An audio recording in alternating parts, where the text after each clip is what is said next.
Hello बच्चों, welcome to my YouTube channel. तो आज हम देखने वाले हैं रेजोनेटिंग स्ट्रक्चर ऑफ फिनॉल। क्या देखने वाले हैं? Resonating structure of phenol. तो सबसे पहले हमें पता होना चाहिए कि फिनॉल किसको कहते हैं। अगर हमारे पास बेंजीन रिंग है, क्या है? बेंजीन रिंग है और उसको OH ये फंक्शनल ग्रुप अटैच है। क्या है? OH ये फंक्शनल ग्रुप अटैच है, तो उसको कहते हैं हम फिनॉल। उसको क्या कहेंगे हम? फिनॉल। इसको कह सकते हैं हम फिनॉल। ठीक है। और एक बार नीट के एग्जाम में ये क्वेश्चन पूछा गया था कि what is the another name of phenol. What is the another name of phenol. तो फिनॉल को और भी एक नाम है, तो उसको कहते हैं हम कार्बोलिक एसिड। क्या कहते हैं? Carbolic acid. Carbolic acid, not a carboxylic acid. क्या कहते हैं? Carbolic acid. क्या कहते हैं? Carbolic acid. तो सबसे पहले रेजोनेटिंग स्ट्रक्चर देखने से पहले कुछ बेसिक फंडे को देखेंगे हम, क्योंकि ठीक है। तो जिस पोजीशन पे फंक्शनल ग्रुप अटैच है, क्या है? फंक्शनल ग्रुप अटैच है, तो उस पोजीशन को बोलते हैं हम इप्सो पोजीशन। क्या बोलते हैं? इप्सो पोजीशन। जिस पे फंक्शनल ग्रुप अटैच है उसको बोलेंगे हम इप्सो पोजीशन। ठीक है। उसके बाद ठीक है, अलग पेन से दिखाते हैं हम। उसके एडजेसेंट जहां पे फंक्शनल ग्रुप अटैच है इसको दिया हमने नंबर 1। उसके एडजेसेंट पोजीशन क्या है? 2। ठीक है, 4 5 6। तो एडजेसेंट पोजीशन है 2 है और 6 है, तो उसको बोलेंगे हम ऑर्थो पोजीशन। उसको क्या कहते हैं? Ortho position. इसको 2,6 जो कि फंक्शनल ग्रुप के एडजेसेंट, फंक्शनल ग्रुप के क्या है? एडजेसेंट, उसको कहेंगे हम ऑर्थो पोजीशन। जो फंक्शनल ग्रुप के अल्टरनेट है, मतलब यहाँ पे 1 नंबर है, यहाँ पे 2 नंबर छोड़ के, यहाँ पे 2 नंबर छोड़ के कौन सी पोजीशन है? 3 नंबर की पोजीशन है। जो अल्टरनेट पोजीशन है, जैसे कि यहाँ पे 3 है, 6 छोड़ के यहाँ पे क्या है? 5 है। जो 3,5 ये जो पोजीशन है उसको बोलते हैं हम मेटा पोजीशन। क्या बोलते हैं हम? Meta position. ठीक है। और जो फंक्शनल ग्रुप के डायगोनली प्रेजेंट है, यहाँ पे 1 के डायगोनल कौन सा प्रेजेंट है? 4 नंबर।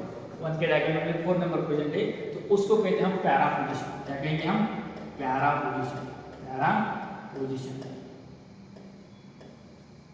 Para position. ठीक है। तो उसके बाद देखेंगे हम, ठीक है, कहाँ पे जा रही है? नेक्स्ट स्लाइड लेते हैं हम। ठीक है। तो उसके बाद देखेंगे हम रेजोनेटिंग स्ट्रक्चर ऑफ फिनॉल। क्या देखने वाले हैं? Resonating structure of phenol. ठीक है। तो सिंपल क्या करते हैं, सबसे पहले फिनॉल का स्ट्रक्चर ड्रॉ करते हैं। अगर बेंजीन लेंगे, उसके पास OH ग्रुप है, उसको बोलते हैं फिनॉल। ऑक्सीजन के पास 2 लोन पेयर होती है। ऑक्सीजन के पास क्या होती है? 2 लोन पेयर। तो रेजोनेटिंग स्ट्रक्चर सीखने से पहले हमको ये पता होना चाहिए कि लोन पेयर का कन्वर्जन, ये जो लोन पेयर है उसका कन्वर्जन होता है पाई बॉन्ड में। इसमें होता है पाई बॉन्ड में। ठीक है। और पाई बॉन्ड का कन्वर्जन होता है निगेटिवली चार्ज में। कहाँ पे होता है? Negatively charge. Negatively charge. और निगेटिवली चार्ज का अगेन कन्वर्जन होता है पाई बॉन्ड। निगेटिवली चार्ज का अगेन कन्वर्जन क्या इसमें होता है? Pi bond. याद रखिए, लोन पेयर को ही हम निगेटिवली चार्ज कंसीडर कर सकते हैं रेजोनेटिंग स्ट्रक्चर। ठीक है। तो सबसे पहले हमें क्या करना है कि लोन पेयर का कन्वर्जन पाई बॉन्ड में करना है। ठीक है। और पाई बॉन्ड का कन्वर्जन किसमें करना है? निगेटिवली चार्ज में। अगेन निगेटिवली चार्ज का कन्वर्जन किसमें करना है? पाई बॉन्ड में करना है। ठीक है। तो सबसे पहले क्या करेंगे, ये जो लोन पेयर है, ये जो क्या है? Lone pair. तो लोन पेयर कॉन्जुगेशन में जाएंगे, तो यहाँ पे 2 कार्बन के बीच, एक ऑक्सीजन और एक कार्बन के बीच में लोन पेयर आएंगे। और ये जो नेक्स्ट वाला पाई बॉन्ड है, तो इसमें किस पे आएगा? नेक्स्ट वाले कार्बन पे आ सकता है। ठीक है। तो इसको हम समझने के लिए, इजीली समझने के लिए उसको नंबर देते हैं। तो इसको नंबर देते हैं 1 2 3 4 5 6। ठीक है।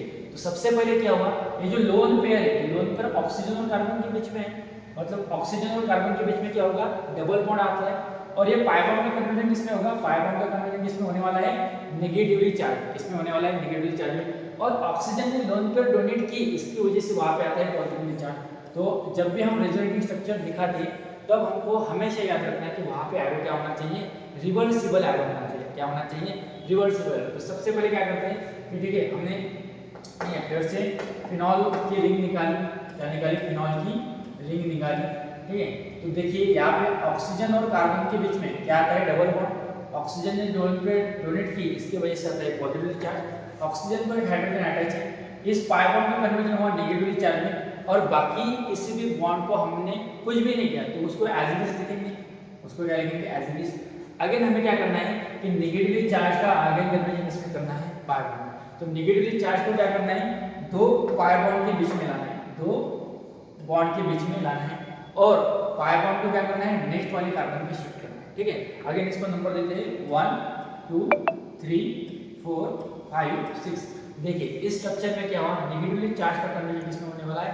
पाई बॉन्ड में। मतलब 2 और 3 के बीच में क्या आता है? Pi bond. और 4 नंबर पे क्या आएगा, पाई बॉन्ड का कन्वर्जन किसमें होने वाला है, नेगेटिवली चार्ज में, इसमें होने वाला है नेगेटिव चार्ज में। तो उसके बाद का रेजोनेटिंग स्ट्रक्चर कैसे आता है देखिए, अगेन येलो पे, ठीक है, तो यहाँ पे डबल बॉन्ड ऑक्सीजन पे पॉजिटिवली चार्ज हाइड्रोजन, ठीक है, इस नेगेटिवली चार्ज का कन्वर्जन होने वाला है पाई बॉन्ड में, और ये पाई बॉन्ड का कन्वर्जन किसमें होने वाला है, नेगेटिवली चार्ज में।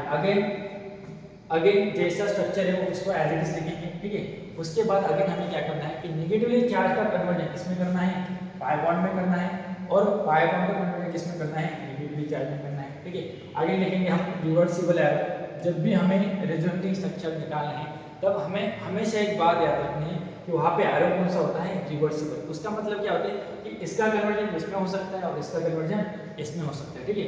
उसके बाद आगे नंबर लेते हैं 1 2 3 4 5 और 6।